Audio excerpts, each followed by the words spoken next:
ভাই আমার পুকুরে মাছ ক্ষত রোগে আক্রান্ত হয়ে গেছে, এখন আমি কি করব? এই ক্ষত রোগ থেকে বাঁচানোর জন্য আমরা কি করতে পারি? দেখুন, মাছের ক্ষত রোগ কিন্তু একদিনে হয় না। এই ক্ষত রোগটা ছড়াইতে একটু সময় লাগে। সো এট এ টাইম কিন্তু ক্ষত রোগ ছড়াই গেছে এরকম কিন্তু হয় না। আপনার পুকুরের পরিবেশ ভালো রাখেন নাই, যার কারণে কিন্তু আপনার পুকুরে ক্ষত রোগটা হয়েছে। সো ক্ষত রোগ আসার আগে আপনার ব্যবস্থা নেওয়া দরকার ছিল, সেটা যদি আপনি নেন নাই, এক্ষেত্রে আপনাকে একটু কিন্তু লম্বা সময় ধরে অপেক্ষা করতে হবে।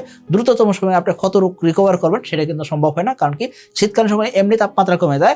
এই সময় মাছের শরীরে ঘা হয়েছে সেটা কিন্তু সারাইতে সময় লাগে। যেমন ধরুন আপনার এই কোনো জায়গায় কেটে গেলে কি হবে, এইটা আপনি দেখবেন কি গরমকালে দেখবেন কি দ্রুত শুকাই গেছে, কিন্তু শীতকালীন সময় কয়েকদিন সময় লাগতেছে, বা এমন হয় মাস ব্যাপী আপনার এই ঘাটা থেকে যেতে পারে। কারণ কি এই শীতকালীন সময় তাপমাত্রা কমে গেছে। তো আপনার পুকুরে মাছের যাতে ক্ষত রোগ না হয় সেই ব্যবস্থাপনা আপনার রাখা উচিত। যাদের পুকুরে এখনো ক্ষত রোগ হয় না তারা অবশ্যই প্রতি মাসে মাসে চুন, লবণ, প্রোবায়োটিক দিয়ে নেবেন, এবং কি আপনার পুকুরে যদি বিকেসি দেওয়ার প্রয়োজন হয় সেক্ষেত্রে বিকেসি দিতে পারেন। আর সারা বছর মাছ চাষে যাতে ক্ষত রোগ না হয় এই জন্য আপনি কি করতে পারেন, আপনার শীতকালীন সময় পুকুরটা ভালো করে সেচ দিয়ে নিয়ে রোদের আলোতে আপনার পুকুরে তলদেশ ফাটাই নিতে পারেন। এতে করে ভাইরাস, ব্যাকটেরিয়া, ছত্রাক, পুরুটোজোয়া যত ধরনের রোগ ব্যাধি আছে এসব রোগ ব্যাধি থেকে আপনার মাছরে সারা বছর সুস্থ রাখতে পারবেন। এজন্য বলবো শীতকালীন সময় এটা একটা উত্তম সময়।